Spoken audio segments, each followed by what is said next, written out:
வீட்டை வாடகைக்கு விடக்கூடிய வீட்டு உரிமையாளர்களை குறிவைத்து புதுவிதமான மோசடிகள் அரங்கேறி வருவதாகவும் இவற்றிலிருந்து வீட்டு உரிமையாளர்கள் தப்பிப்பதற்கான வழிமுறைகளையும் தமிழ்நாடு ஜிஎஸ்டி வரி துறையினர் வெளியிட்டு இருக்கின்றனர்.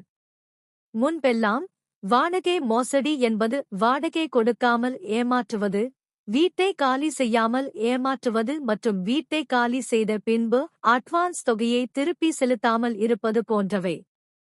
ஆனால் இப்பொழுது உள்ள காலகட்டத்தில் புதிதாக ஜிஎஸ்டி வரி மோசடிகள் செய்யப்படுகின்றன. அதாவது ஒருவர் குத்தகைக்கு அல்லது வாடகைக்கு வீடு தேடி வருவதாகவும் சாதாரண நபர்களைப் போல அவர்கள் 2 மாதங்களுக்கான வீட்டின் வாடகை தொகையை முன்கூட்டியே செலுத்தி விடுவதாகவும் அதன் பின் அந்த வீட்டின் முகவரியில் ஜிஎஸ்டி எண்களை பெற்றுக் கொள்வதாகவும் தெரிவிக்கப்பட்டுள்ளது.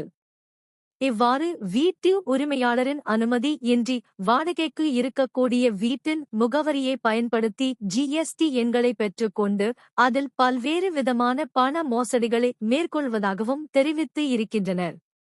இதிலிருந்து வீட்டு உரிமையாளர்கள் எவ்வாறு தப்பிக்க வேண்டும் என்பது குறித்தும் சில முக்கிய தகவல்களை தமிழ்நாடு அரசு தரப்பில் வெளியிடப்பட்டுள்ளது.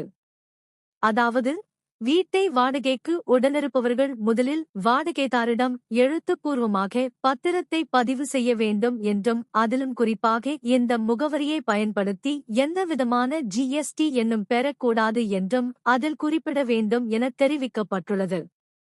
மேலும் இந்த வீடு குடும்பமாக வாழ மட்டுமே வாடகைக்கு விடப்பட்டுள்ளது என்றும் இதில் எந்தவிதமான நிறுவனமும் செயல்பட அனுமதி இல்லை என்பதையும் எழுதிப் பெற வேண்டும் என்றும் தெரிவிக்கப்பட்டுள்ளது.